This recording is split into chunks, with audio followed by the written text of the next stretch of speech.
Hey y'all, this is Treacherous Slayer coming at y'all with another video, and before we get started, don't forget to like, comment, and subscribe.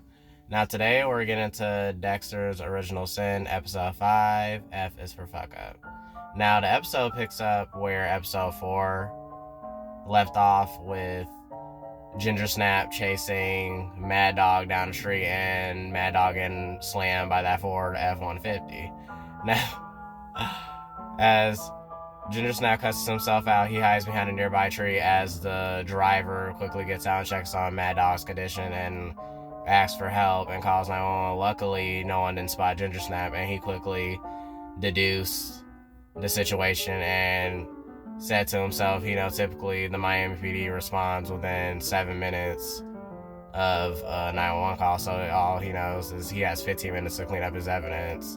So he underestimated the amount of time he had to clean up, so he quickly cleaned up all the plastic and all the photos that he was going to torture Mad Dog with. And luckily he had picked up a few skills from the Miami PD about using UV light to clean up any blood traces and everything, so luckily he used that device. And he hid under the garbage bag full of his plastic and all his tools to do his usual duty. And 2 cops come in to investigate Mad Dog's garage, and they just fan over his guitars, and then they quickly leave, because I thought Ginger Snap got caught, but then he laughs to himself in satisfaction as he learned he would get off scot-free. Then we fast forward to Ginger Snap going back home late, and we see a pissed off Harry sitting on the couch. He asks him, okay, how did the thing with Mad Dog go? And he was like, oh, it went good. And then he was like, okay, if it went so good, why the hell do I hear his name on the scanner? So obviously you slipped up. What did I tell you about not leaving evidence? And he was like, he got loose, but he's not going to be saying anything to anyone. Obviously he's gone for good. So he was like, well, that's not the point. You could have been seen. So therefore, I know it was a mistake letting you bop Nurse Mary, and I knew it was too soon. And obviously, Ginger Snap doesn't take these words too lightly, as he was like, what the hell is that supposed to mean? You said I could do it. He was like, well, I was at a weak point, so now you're officially grounded until I say you're clear and you got your head on straight, because obviously the code's gone to your head and you think you can do whatever the hell you want to do and you're not following protocol. So Dexter gets grounded, and he knows he has to abide by Harry's rules since Harry is the one who trained him and raised him up. Then we see the next morning roll around, and Deborah pulling up to school with her new man by the name, his name is Gio, I think. Yeah. Pulling up to school with Gio, and the hating-ass competition of hers sees her in a car with a man, and like, oh, like, who is him? And Deborah just stares at the girls like, yeah, this is mine, not y'all's. I guess she said, yeah, I'm gonna live my best life regardless. Y'all, they just standing there hating, and he asked if they're gonna hang out later. She was like, no, she gotta chill with her girls, basically. I'm like, I would not be trying too hard to win them over. I'm like, if there wasn't one over by the book of sugar, I don't know what else would convince them, because what does she need to prove to y'all to see how loyal she is to y'all? But go off, I guess. And the only thing I see wrong with this picture is the lack of Sophia, because I'm like, okay, I haven't seen Sophia since the club, so where the hell is Sophia at? Y'all let me know what y'all think in the comments, because I'm getting worried. I'm like, okay, where's she at? Like, I need answers. So she sees them hating assholes just staring and glaring at her and Gio. She pecks him a kiss and then gets out and go to class. We then see Dex back at home, bored out of his mind, throwing tennis balls against the walls and shit.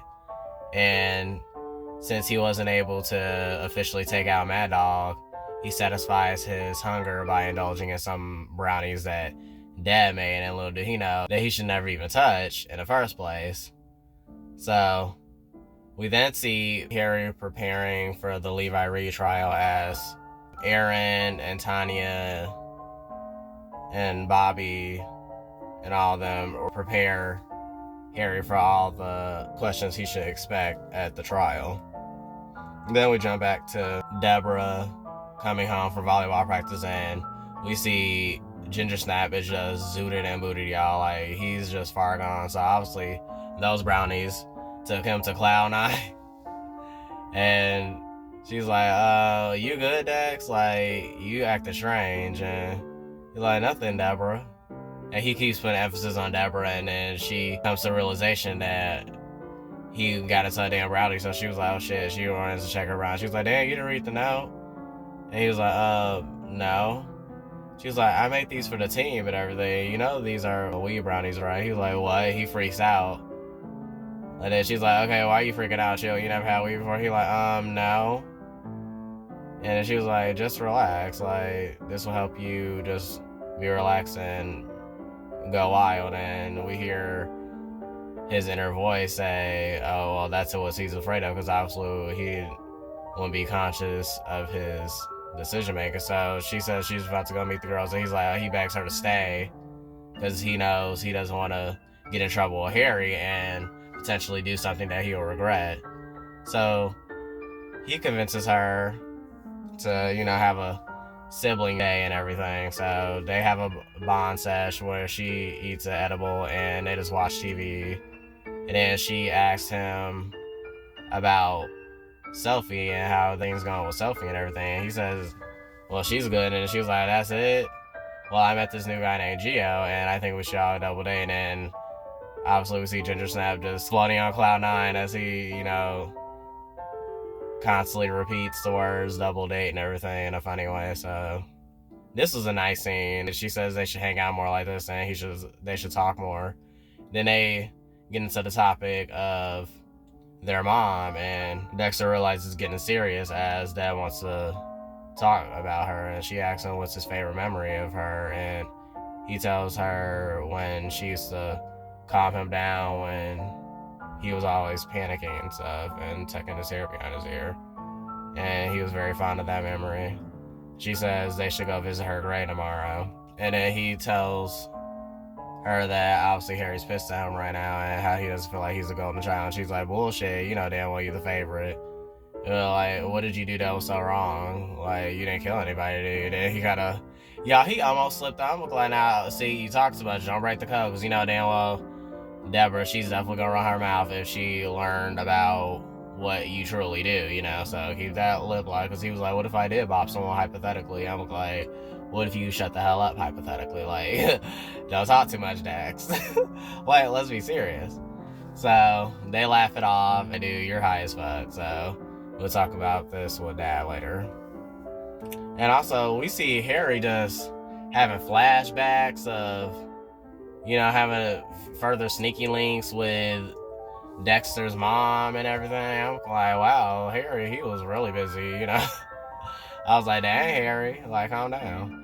And the next morning rolls around and Dexter just completely forgets what he was even doing the night prior, as Dad reminds him, like, do you remember last night? He's like, oh, what did I do? She was like, you said some crazy stuff last night. He was like, what did I talk about? The shapes of the pizzas and everything. And they laugh it off, and then Harry comes into the room, like, what y'all talked about? She was like, oh, nothing, just about pizza shapes. And then Harry looks longingly at Doris's empty chair, as obviously this is the day of the anniversary where Doris passed. So Deborah, to bring Harry out of his depressing thoughts, suggests that they go visit Doris's grave to pay respects. And they agree on 5 o'clock meeting, since he has to go to the Levi trial. So as they agree to that, he quickly tosses Dexter his badge and tells Dexter to come to work with him, obviously since he's been cleared and no one suspected him of, you know, Mad Dog's untimely demise. So they go to work together. Dexter interrupts Tanya as she watches her horse races. Hey y'all, whole time there's a horse that she nicknamed Ginger Snaps, and look, I want to let y'all know I didn't have any prior knowledge of this season's scripts, names, and nicknames for any of the characters. I just came up with Ginger Snap because Dex definitely just looked like a Ginger Snap, like, you know. So that's my nickname for Dexter. So it was just ironic how we think alike, and she nicknamed a horse Ginger Snap. I just found that so funny. I just love that. I love her character. But yeah, obviously Masuka tells him, oh, don't interrupt her while, you know, watching her horse race. So he just brushes that off. He goes and delivers mail around to the officers, and Harry quickly snatches them from that task, and they witness Laguerta interviewing the kid who slammed Mad Dog with his Ford Ram. And Harry tells him, have you done fingerprints before? And he's like, yeah, so you go up in there and fingerprint them. And then he's like, okay. So Dex goes up in there and fingerprint the kid, and the kid's just an emotional wreck, y'all, just going through blaming himself for Mad Dog's untimely demise. And Laguerta reminds the kid, like, look, don't let your bad mistakes define you. It's just your job and not to make them anymore. So do the best you can just to move on and just heal. And Dexter's just pissed because he's like, while the kids call himself unaliver, Dexter was just jealous, as we hear his inner monologue, wishing he was the one to take out Mad Dog. So we now know, obviously, Dexter doesn't count Mad Dog as one of his thirds. So I wonder who will be his third. So we move on for that, and he goes back to check on Tanya and see if Ginger Snap won the race. And she says, unfortunately, Ginger Snap broke their leg and lost, and she lost a lot of money. And now they have to put some tranquilizer in him and, basically put him down since he's injured and no longer can race properly. And this piques Dexter's interest as he asks, what could be strong enough to keep an animal down for that transition? And she says, something stronger than morphine, etterphine. And this is what they typically use to keep the horses out for, and they could be out for like about 4 hours. And he's like, that's smart, good to know. And then he was like, obviously for the transition to the animals and everything, just quickly cover it up. She goes to her daughter's basketball game, and then Dex obviously knows his next stop is the horse ranch. So we then see Harry in trial, and he's basically explaining his perspective on how Levi is guilty, how all evidence points to him. And unfortunately, Harry overlooked that Levi's girlfriend, she was an alibi to the crimes, and he wrongfully, I ain't even gonna really say wrongfully, but he let her go when he wasn't really supposed to let her go. So since she cleaned up and looked presentable in court, the judge simply dismissed this as Harry being selfish and just trying to swing the case towards his way. And then Aaron tells him, like, yeah, you need to have the rest of the day off. You blew this one, and just, go. And we see Ginger Snap at the horse ranches creating a distraction so he could go get an etterphine. And luckily his distraction works as he grabs etterphine and the chart to know how to use it, what specific doses to use to, take out his potential victims. And then he gets caught up by this wild horse in one of the cages, and unlucky for him, Deb waits impatiently at 5 as she checks her watch, and she just says fuck it and calls Gio, and he comes and saves the day and takes her to her mom's grave. And before she gets out the car, he gives her a bouquet of flowers, like, I'll be here if you need me and everything. I'm like, okay. He appears good, but it's kind of given like he's too good to be true. I hope he's not too good to be true, because he's actually showing a lot of green flags at the moment. So hopefully he's good for Deb, because if Harry finds out about this, I don't know, y'all. Shit could go left. So we shall see. So she goes and tells Doris that in spirit that she misses her as she wears a dress that she made her wear that her grandma got her as a child. And she tells her how she feels like an outsider around Harry and Dex, and she always just feels ignored and abandoned, which, in honesty, they do leave her out of a lot of stuff with good reason, since she's still so young and she has a whole life. And obviously that would be a heavy ass secret to bear, that Dexter's, I ain't gonna really call him a psychopath, but like a vengeful unaliver. So I don't think she would be able to handle that. So she decides that she's going to become her own person and not really care about abiding to them. So we see Harry blaming himself for the outcome of the case as he drinks at a bar, and we see some memories of him confiding in Debbie, which is Dexter's mom, and tells her about how he lost his son. And he goes home, and then we see flashbacks to Doris too. And he was like, "Oh, what are you doing up?" And she was like, "Waiting for my husband." I was like, "Oh!"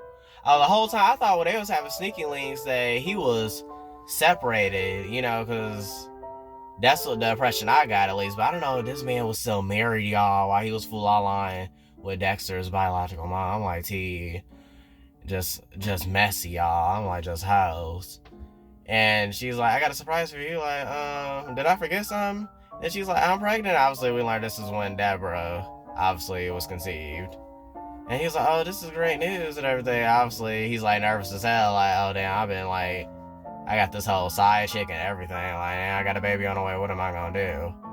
Then we see him back at the bar, and Aaron comes and tells him that the mayor wants someone to blame, and Harry hands over his badge. He's like, "No, I already explained to the mayor that you're one of the best detectives I have, and I'm not letting you go, but therefore you just got to, you're getting pulled off of Jimmy's case, and you gotta work the bottom of the barrel homicide with LaGuerta, basically, the cases that she's working, until further notice, until you get out of this hole, basically." And he thanks Aaron for saving his job and has 2 more shots.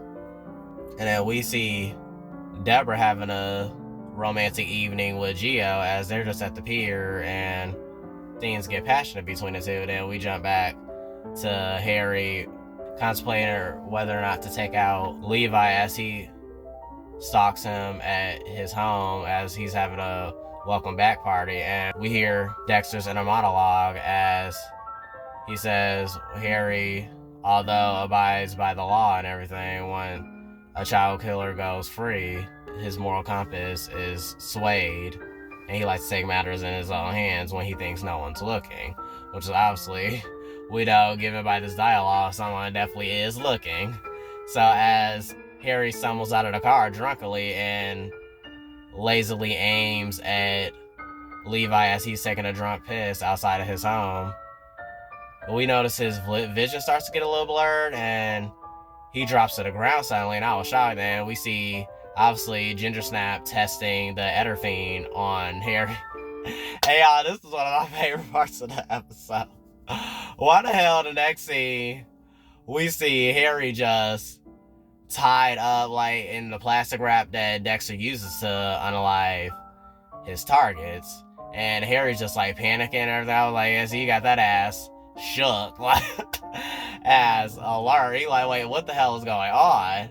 And at first I was like, I know Ginger Snap is not about to take out the man that trained him. I thought he was just gonna post it like, "Oh, you gonna call yourself putting me on punishment? I got you." But it wasn't one of the moments, y'all. So I was like, okay. So he explains to Harry how he learned about this new tranquilizer thanks to Tanya, and how it can knock out his victims, basically, so he doesn't have to fight them head on and prolong the time it takes for him to unalive them. So he explains all this to Harry, and he also cusses out Harry like, "You lucky I was following you the whole day," once Batista told him that he never came back to the station after the trial. He just like scolds him like, "What the hell were you thinking?" Like, he'd appeared in the situation. Yeah, I'm like, what is going on? And he checks him like, "You lucky I was there. Like, what were you gonna do? Like, did you think about the consequences of your actions? Like, you would just let me and Deb hanging and fending for our damn selves. Like, you need to be smarter." So, and he tells him, like, point blank, like, "Look, you can't change me. Like, I'm not giving up on this lifestyle. You made me like this." So Harry discusses about, like, "Look, let me out of this." He was like, "Okay, fine. You proved your point. Can you, like, let me out of this now?" And Dexter grabs a kitchen knife and then cuts the plastic wrap, and then Harry quickly, hastily snatches it off his head and puts on his robe. I was like, see, that ass was just shook, yeah. He was scared for his life. But then Ginger Snap brings up him missing the mom and saying how she always saw the good in him, but she didn't treat him like Harry treats him. Basically, Harry saw the true him, and thankfully Harry trained him to the man he is today. And he was basically telling Harry, like, "Look, you're not the one that goes seeks vengeance. That's what you have me here for. So let me do what I do best. Let me be myself. And Harry's like, tells him, okay, use smelling salts to wake them up so it doesn't take too long. And like follow the code and take him out. Basically talking about Levi. It was funny, so we hear Dex inner monologue like, yeah, I tuned out 5 minutes we was talking, all I heard was the words take him out, and we see him do that sly smirk that Ginger Snap is known for. I just love it so much.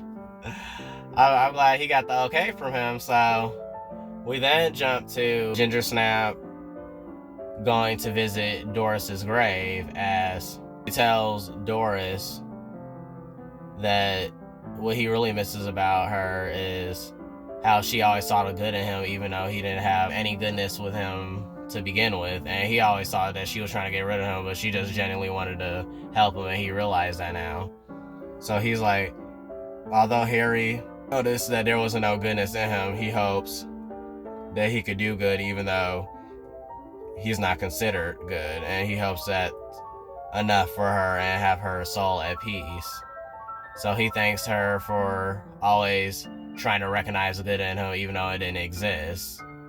And then we see him finally accepting the fact that he's gonna be on this path of vengeance, and that's how episode 5 wraps up. And y'all, it was such a great moral episode, I would say. It picked up where like episode 4 left off, so I would say the storyline of Dexter Original Sin is very consistent, and like you won't be confused at all, and it's just a never-ending ride. And I guess we learned that Levi is going to be Dexter's third, so I guess we'll see that episode 6, since we see Dexter finally found his jigsaw potion to help him with his target. So yeah, y'all let me know what y'all think about what's gonna come in this season, because I'm like, okay, where the hell is Sophie, because she hasn't been seen since last episode, and not at all in this episode, especially when I was saying that. So popped up. I was waiting for her to come up like, what the hell are they looking at? I was like, oh, that's what they looking at.